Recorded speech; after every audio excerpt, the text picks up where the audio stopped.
खालिद तबस्सुम शायर जो अपनी मसरूफ जिंदगी के बावजूद अपने लिखने के शौक को जिंदा रखे हुए हैं और मुशायरों में जाकर अपना कलाम सुनाने के बजाय इन्होंने ज्यादातर कलाम अपनी दुकान की दीवारों पर लिखवा रखा है ताकि लोग खुद ही पढ़कर महजूज होते रहें। मंजिल से बढ़कर मंजिल तलाश कर, मिल जाए तुझे दरिया तो समंदर तलाश कर, सजदे में डूब कर दे खालिद, काबा तो क्या तुझे काबे का काबा भी मिल जाए। उर्दू पॉइंट की वीडियोस देखने के लिए हमारा चैनल सब्सक्राइब कीजिए और बेल के आइकन पर क्लिक कीजिए ताकि आप हमारी तमाम आने वाली वीडियोस से बाखबर रह सकें। अस्सलाम वालेकुम। उर्दू पॉइंट के साथ मैं हूं अब्दुल्ला खान। नाज़रीन, इस वक्त मैं मौजूद हूं 7 अप फाटक पर, जहां आपकी मुलाकात करवाएंगे खालिद तबस्सुम साहब से, जो एक शायर हैं लेकिन पिछले 30-35 साल से चप्पल कबाब बेच रहे हैं। और इन्होंने अपनी शायरी लोगों को सुनाने का अनोखा तरीका ये अपनाया कि अपनी दुकान की हर दीवार पर अपने शेर लिखे हुए हैं, अपनी गज़लें लिखे हुए हैं, ताकि आने वाले कस्टमर्स इनकी शायरी भी पढ़ें और खाने से भी लुत्फ़अंदोज़ हों। इनसे जानते हैं इन्हीं की कहानी कि ये सब किसकी याद में लिखते हैं। तो चलते हैं।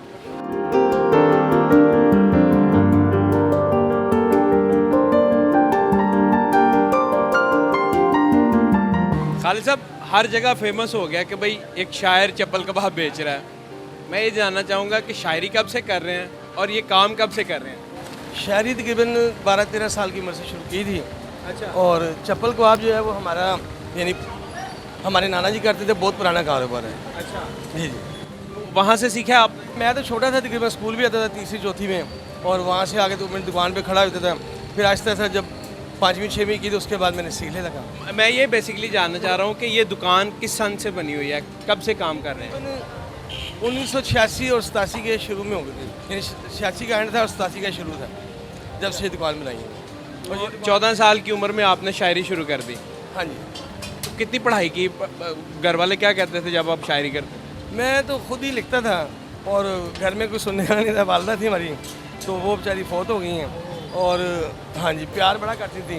अच्छा। और उन्होंने एक चीज़ कही थी हमें कि खालिद, सब्र जो है ना वो आपकी ताकत भी और हथियार भी है। सब्र से इंसान जीतता है, तो हमने सब्र ही करना सीखा है और बाकी इसका सिला अल्लाह ही देता है।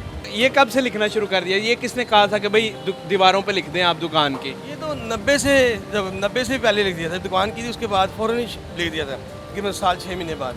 अच्छा। हाँ जी। तो ये किसने कहा था भाई दुकान में लिख दो आप? वो होता है ना। मेरे अपने जज्बात हैं जनाब। अच्छा। हाँ जी। जो भी आता फिर पढ़ता है इधर। हाँ जी, मेरे जज्बात को मेरे सिवा कोई पहचान नहीं सकता। और दूसरी बात ये, जो मेरे दिल में आता है मैं वही करता हूँ। कहीं से सीखी है शायरी करना या बस खुद ही लिखते हैं आप? आज़ाद हैं, खुद ही लिखते हैं और शेर वगैरह पढ़ते हैं। वैसे अपना इलामा इकबाल के भी और दूसरों के भी। तो इलामा इकबाल का एक शेर बहुत प्यारा है कि मंजिल से बढ़कर मंजिल तलाश कर, मिल जाए तुझे दरिया तो समंदर तलाश कर। वाह वाह। अच्छा, तो शादी जब आपकी हुई तो उस टाइम बीवी के लिए भी कुछ लिखा है या नहीं, या मोहब्बत में लिखते रहे हैं? किसकी मोहब्बत में ये लिखते रहे हैं शायरी? मोहब्बत में कम लिखे हैं, गम में ज़्यादा लिखे हैं। हम किस चीज़ का? गम इस चीज़ का अपने वालिद साहब को नहीं देखा मैंने। मैं 6 माह का था जब मेरे वालिद साहब फौत हो गए थे। तो उसके बाद फिर जब मैंने होश संभाली तो उनकी कमी मैंने बहुत ज़्यादा महसूस की, और उसी के लिए फिर मैंने अपना, अब 14 अगस्त मनाता हूँ मैं, और 14 अगस्त पे ये होता है कि सारे बच्चे मेरे पास होते हैं, मैं रैली वगैरह भी निकालते हैं, उनकी दौड़े भी लगवाता हूँ। अच्छा। हाँ जी। फिर उनका अपना, उनके लिए लंगर का भी इत्माम होता है, 1000-1200 नान होता है, आलू वाला कभी कीमे वाला। और फिर बच्चों के लिए मैं कप लेकर आता हूँ, और फिर शहीदों के लिए भी दुआएं खैर करके तो हम फिर एक रैली निकालते हैं वहाँ पे हर साल। ये सिर्फ अपना बचपन याद करने के लिए आप ये काम कर रहे हैं? जी जी, क्योंकि बचपन में कठिन था बहुत, तो अब ये आज़ादी है, हर चीज़ अपने पास है, किसी चीज़ की कमी नहीं। तो जो बच्चे नहीं मना सकते वो भी मेरे साथ मिल जाते, फिर हम इकट्ठे मना लेते हैं। क्या बात है, क्या बात है। मुझे बहुत खुशी हुई ये बात सुन के कि जिस तरीके से आप अपने बचपन को ताज़ा करते हैं, और जो छोटे बच्चे 14 अगस्त नहीं मना सकते उनको आप इस तरह की फैसिलिटीज़ और सर्विसेज प्रोवाइड करते हैं कि वो भी खुशी में शामिल हो सकते हैं 14 अगस्त की। एक चीज़ और है, मेरी शादी 1995 में 27 मार्च को हुई थी। फिर 2002 में मैंने अपने बेटे का हकीका किया 27 मार्च को, बेटी का भी हकीका 27 मार्च को किया। फिर 2016 में अपने बेटे का हकीका करा है 27 मार्च को ही। 27 मार्च करने की क्या वजह? बस मुझे वो डेट पसंद ही। तो हाँ जी, मेरी चाहत मुझे मिल गई थी, तो इसलिए मैंने फिर 27 मार्च को अपने बेटे का भी किया, फिर 2016 में अपने बेटे अली बाबा का हकीका कराया, फिर 2020 में 27 मार्च को अपनी बेटी का निकाह कराया, और 2021 में 27 मार्च को अपनी बेटी की रुखसत भी किया है। फिर अब 2022 में 27 मार्च को अपने बेटे सलमान का दिन तारीख भी रख के ले लिया उनसे, उसकी बारात लेके जाएंगे इंशाल्लाह। इसे शायर हजरात जितने भी होते हैं वो इस तरह की चीज़ों से बड़ा अटैच होते हैं कि डेट्स, दिन, मौसम। अब वो जो कराची में आप अपनी बीवी के साथ गए थे वो क्या वाक़या था? वो वाकई था, मैं कराची कभी गया नहीं, मैं एक बार कराची गया हूँ। तो मैं और मेरी मिसेस दरिया समंदर के पास खड़े हैं, तो समंदर जो है बार बार लहरें उसकी आ रही थी, मैं बड़े गौर से देख रहा था। तो मेरी मिसेस मुझे कहती खालिद देखो ये मंज़र कितना प्यारा है। तो मैंने फिर वहाँ बाद में देखा है कि सदियों का करब सीने में छिपाए समंदर साहिल से लिपट कर रो रहा था, और मेरी मिसेस मुझे कह रही थी खालिद देखो ये मंज़र कितना प्यारा है। ये मिसिस को आपने उधर सुनाया था या नहीं? नहीं, वहाँ नहीं सुनाया, वहाँ सिर्फ दिल में ही सुना लिया था मैंने, लेकिन उनको मैंने घर आके सुनाया। नहीं तो उन्होंने छोड़ना नहीं था आपको, क्योंकि वो रोमांटिक सीन बनाने की कोशिश कर रही थी और तुम उधर दुखी बना रहे थे। क्योंकि देखें भाई ना, इंसान का जो दिल है वो समंदर से भी गहरा है और साफ़ सुथरा है। अच्छा खालिद साहब, मुझे ये बताएं कि कभी बीवी ने ये नहीं कहा कि मैं आपसे रोमांटिक बातें करने की कोशिश करती हूँ और आप दुखी शेर सुना देते हैं? नहीं, वो असल में या उसका टाइम रखा है? नहीं, अपनी अपनी सोच होती है। बहरहाल इतना टाइम ही नहीं मिलता दुकान से घर के, घर से, लेकिन ये चीज़ है कि वो जो एहसास है ना हर इंसान का अपना होता है। अच्छा। हाँ जी, और आप अपनी सोच बड़ी रखें, इंशाल्लाह अल्लाह आपको बड़ा बना देगा। सोच हमेशा बड़ी। कभी बच्चों ने कहा हो अब्बा जी की दुखी शायरी करते रहते? नहीं, बच्चे हंसते रहते हैं, हटा मजाक करते रहते हैं। खालिद साहब मुझे बताएं, सिंधी टोपी का क्या कहानी है, ये क्यों पहन के रखते हैं? जी, बेनज़ीर से हमें बहुत चाह थी कि उन्होंने यतीमी की ज़िंदगी गुजारी और मैं भी एक यतीम था, तो उन्होंने मुल्क की खातिर भी बड़े यानी खिदमात अंजाम की हैं। तो इसलिए मैं उनकी याद में, जब वो शहीद हुई 27 दिसंबर को, तो उस टाइम से लेकर अब तक मैं सिंधी टोपी पहनता हूँ और हमेशा उनकी याद को ताज़ा रखता हूँ। वाह, तो जिस दिन आपको ये खबर मिली थी कि उनको शहीद कर दिया गया है, तो उस दिन आपका क्या रवैया था, यानी क्या तासुरात? मैं बहुत रोया था, ये मेरी मिसेस को भी पता है, पूरे ख़ानदान को। मैं फिर 3 दिन खाना भी नहीं खाया और रोते ही रहा। कभी उनकी याद ताज़ा किए हुए हैं आप? उनकी तस्वीरें मेरे पास पड़ी हुई घर, मैंने ब्रीफकेस में रखी हुई। कभी मिले उन्हें आप फेस टू फेस? नहीं।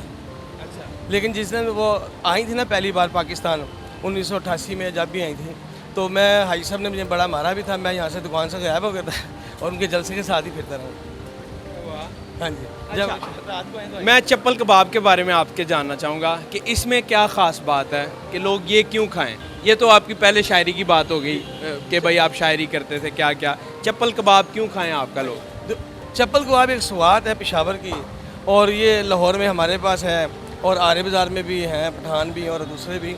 लेकिन हमारे कबाब का अलग जायका है, जो एक बार खाता है वो बार बार आता है। अच्छा। हाँ जी, और इंशाल्लाह जो आपकी दोस्त कोई भी हैं लेकर आए और आपको मज़ा आएगा, और इस जैसा अगर जायका कहीं मिले तो हमसे फ्री खा लें। तो सारी चीज़ें नाप तोल के डालते हैं या कोई कभी आगे पीछे हो जाती हैं तजर्बे से? नहीं, हर चीज़ तोल कर डालते हैं। नमक भी डालना है, तोल के डालना है, कीमा, बेसन, प्याज जो भी है इसमें डलता है वो तोल के डालते हैं, ताकि इसका जायका जो है वो तकरीबन 30-40 साल से ऐसे ही है। जो 10 साल बाद भी कबाब खाता है हमारा, वो कहता है कि यार वही जायका है। उसे वो जवानी में जिसने खाया है वो आया बुढ़ापे में, तो उसे जायका जवानी का ही आएगा। तो इसमें कौन कौन से हैं आपके? चिकन है, बीफ है, और कौन कौन सा है, या सिर्फ बीफ है? फ़िलहाल हम बीफ बना रहे हैं। अगर यही मटीरियल अपना बीफ की जगह चिकन भी डाल सकते हैं तो चिकन बन जाएगा। अच्छा, मुझे ये बताएं यहाँ से सफाई कितनी रहती है ये खाना बनाने में, मटेरियल बनाने में? कोई बाल छाल या ऐसी चीज़ें तो नहीं बीच में, कोई मक्खी शक्की? नहीं, इस चीज़ का कोई चक्कर ही नहीं है। और वैसे भी अपना हमारे नाना जी कहते थे बेटे सफाई से बनाओ, अगर कोई नहीं देख रहा कम से कम खुदा देख रहा है। तो वो बात हमारे दिल में है और इंशाल्लाह बढ़ेगी। कोई अपना ताज़ा कलाम सुना दें और लोगों को क्या मैसेज देना चाहेंगे उनकी ज़िंदगी के हवाले से? सजदे में डूब कर दे खालिद, सजदे में डूब कर दे खालिद, काबा तो क्या तुझे काबे का काबा भी मिल जाएगा। क्या मैसेज देना चाहेंगे देखने वालों को? बस मैं कहता हूँ एक चीज़ कि ना इंसान को अपने मनसब से, ना उसके पैसे से इज़्ज़त मिलती है, उसको इज़्ज़त उसके किरदार से मिलती है। हमेशा किरदार अच्छा रखें और मुनाफ़क़त ना रखें, क्योंकि मुनाफ़क़त अल्लाह को पसंद है। So kind of you. नाज़रीन, जाती दफ़ा मैं भी ये कहना चाहूँगा कि यहाँ पर एक दफ़ा लाजमी आएँ और ये टेस्ट ट्राई करें जिस तरीके से ये बनाते हैं। मैं बड़ा मुतासिर हूँ इनसे, और क्वालिटी और क्वांटिटी पर कभी कंप्रोमाइज़ ना करें, क्योंकि अगर लोग नहीं देख रहे तो अल्लाह ज़रूर देख रहा है। लूट रिक्शा चला रहा हूँ तो दाता साहब मैंने फेरा उतारा है, सिर्फ इस खान साहब की चपली कबाब खाने आया हूँ। जब तक ऑर्डर दिया होता है, जितनी देर में ऑर्डर आता है तो उतनी देर में हम ये पोइट्री पढ़ते हैं और बड़ा अच्छा लगता है। ये जब भी आता हूँ ये टेस्ट करके फिर जाता हूँ।